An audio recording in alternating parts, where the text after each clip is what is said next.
The alternative spring break trip is a trip over spring break where students can go to complete some community service for a community. We try to have it be a cultural immersion, so it's not just we're going to St. Louis, which is 45 minutes away, to work for 5 days. We want to go somewhere where the population is different, the cultures are different, the issues that they face as a population and as a community are different.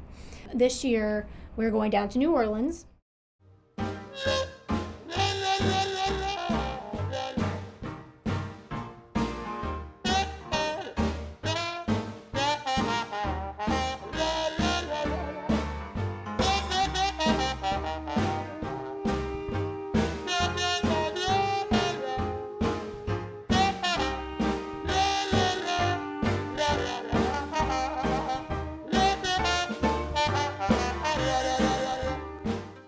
My name is Chris Felchlea. I'm the AmeriCorps coordinator for Kimmel. I'm Olivia Parker. I'm a first-year student here at SIUE, and I'm an accounting major. Hi, my name's Kate Alexander, and I decided to go on the trip because I had such a powerful experience last year. One thing we were kind of looking for when going through the selection process, through the applications and the interviews that everyone went through, was how dedicated are they to this? Do they have the type of personality that they're really invested in community service, they're really invested in the cause? This isn't just something to put on their resume. They are going down there for the full immersion experience. I felt like it was a really good idea to kind of go down and enrich the communities down there and use my skill sets wisely to help the people that have been affected by Hurricane Katrina. I hope to just gain more knowledge on the New Orleans area, the culture, the people, really get a good idea of what their need is versus what the world or society advertises. I mean, you have people, instead of going down to Florida and having fun, they want to go help people in New Orleans, and I thought that was a really good opportunity. I'm hoping to come away from the trip with a better sense of how to help others in need and how to better my community. So I'm excited, very.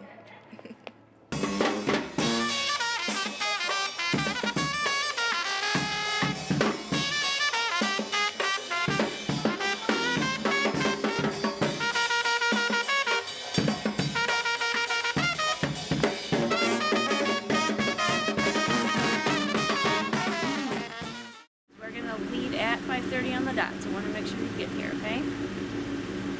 All right, thanks. Bye. We will actually be leaving for New Orleans Sunday, bright and early at 5 a.m., and we have a good 12 to 13 hour drive ahead of us.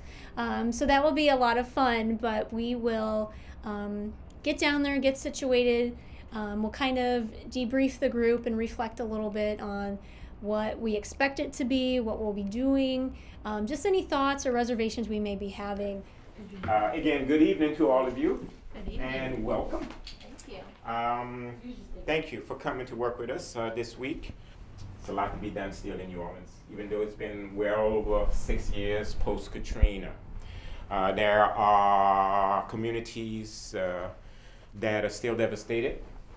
There are other communities that look like they're completed, but actually residents are suffering as a result of lack of resources.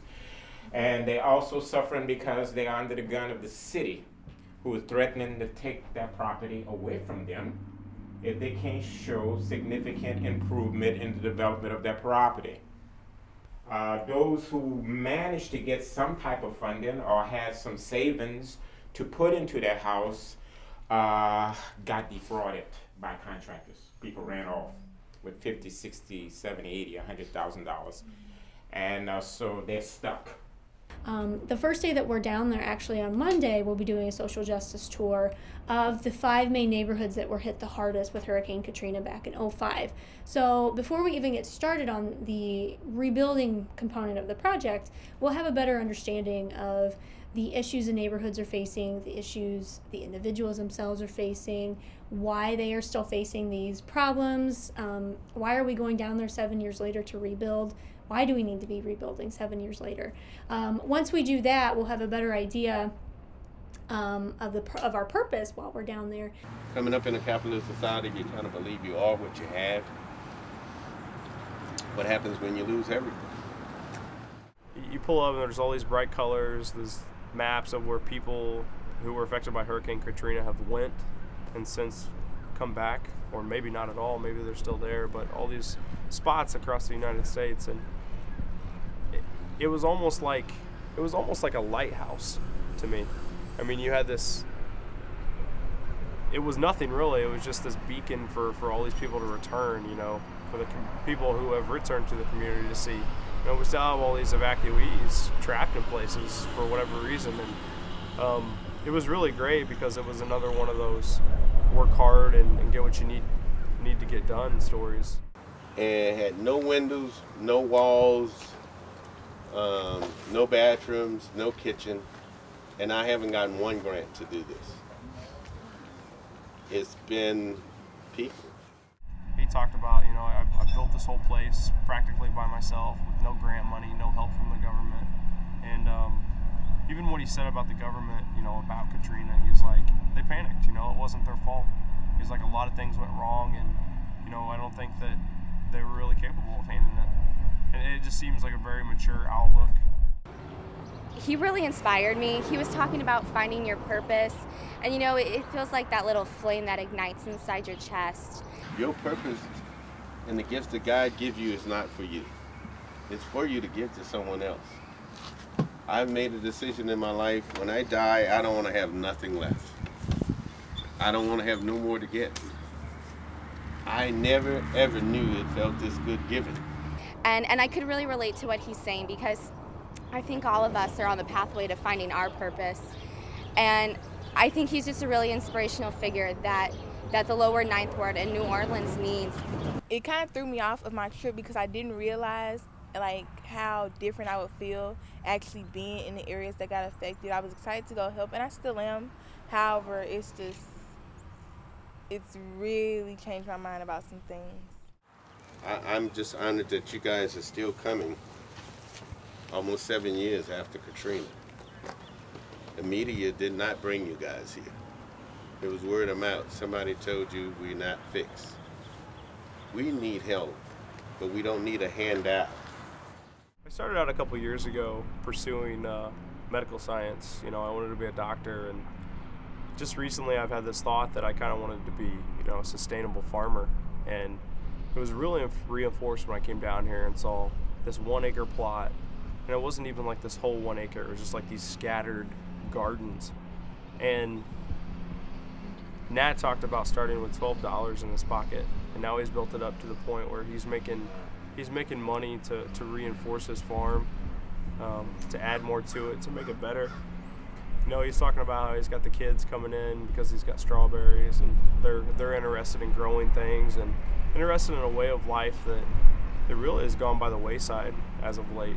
And we went and saw this gentleman. He had a whole sustainability center, and he brought kids into the neighborhood, kids that no longer have schools because their schools were destroyed.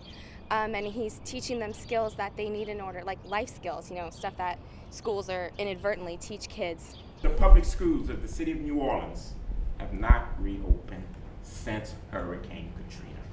2/3. The hospital, it's huge, for one.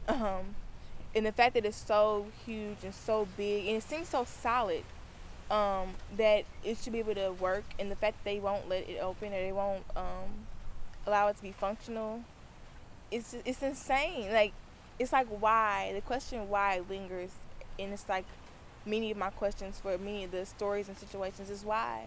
This is not easy, but when you got over 7 billion plus people in the world, never agreed on nothing, I think they agree on pain and change. And if they knew we was going to be there for them when they go through a disaster, we would save so many lives, and we would save so much money.